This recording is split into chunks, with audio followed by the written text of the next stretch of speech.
Train दुर्घटना हादसा। पापा आप कहोगे दीदी की शादी को कुछ ही दिन बचे हैं। बस बेटा 2-3 दिन का काम बाकी है, वह खत्म करके फिर आ जाऊंगा।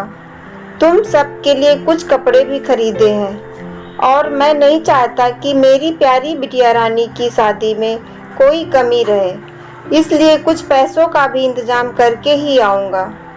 दिनेश की 2 बेटियां और 1 बेटा था। बड़ी बेटी का रिश्ता तय हो चुका था और कुछ ही दिनों में उसकी शादी थी। वह शादी के लिए कुछ पैसों का बंदोबस्त करने वह शहर गया था ताकि अपनी बेटी की शादी बड़ी धूमधाम से कर सके और उसे किसी चीज़ की कमी ना हो। उसके ससुराल वाले और मेहमान भी खुश रहें। वह गांव का रहने वाला था। अपने बच्चों के सपनों को पूरा करने के लिए शहर में जाकर मजदूरी करता था ताकि अपने बच्चों को खूब पढ़ा लिखा सके।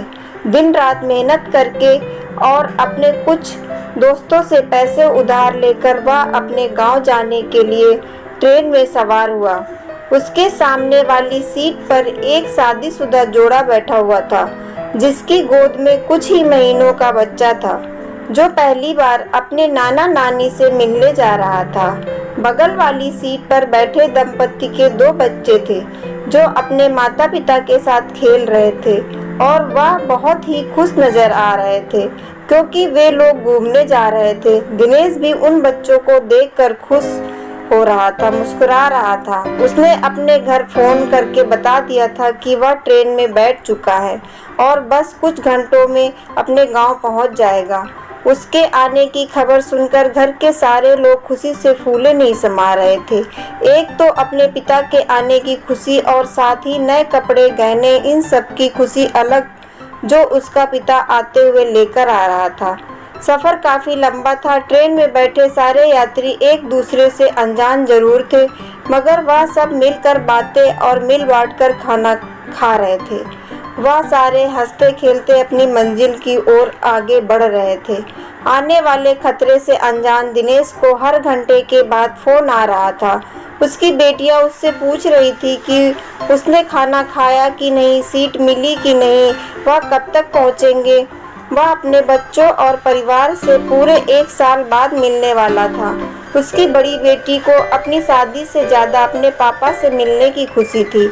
अपने पापा के आने का इंतज़ार करते हुए दरवाजे पर अपनी पलकें बिछाए हुए थी। वह अपने पापा की लाडली भी थी। इतने में उसके चाचा बड़ी हड़बड़ाहट में घर पर आए। उनके चेहरे पर की हवाइयाँ उड़ी हुई थी।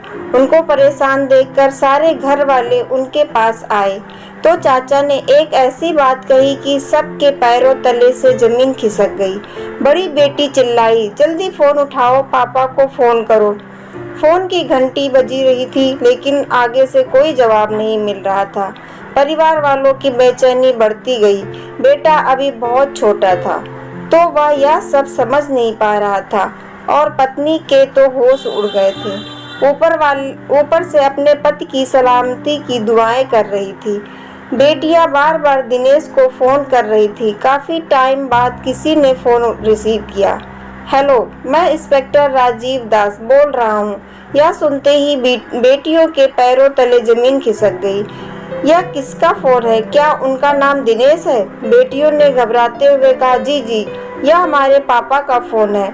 कहाँ है वह? ठीक तो है ना? सामने से इंस्पेक्टर साहब ने कहा, हमें बताते हुए बहुत दुख हो रहा है कि आपके पापा की ट्रेन दुर्घटना में मृत्यु हो गई है। मैं आपको शहर का नाम और अस्पताल का पता बताता हूँ।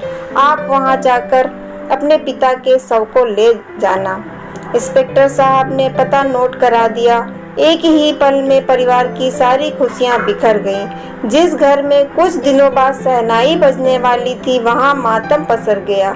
वह ट्रेन जिसमें बैठे लोग खुश नजर आ रहे थे, हंसते मुस्कुराते हुए अपनी मंजिल की ओर बढ़ रहे थे, अब वहां सब ही सब नजर आ रहे थे। कोई अपनी बेटी की शादी पर जा रहा था तो कोई अपने माता पिता से मिलने जा रहा था, कोई अपने बीमार रिश्तेदार से मिलने जा रहा था। वह दिल दहला देने वाला नज़ारा था।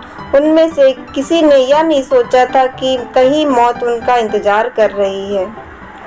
दोस्तों, यह कहानी सुनने के लिए आप लोगों का बहुत बहुत धन्यवाद।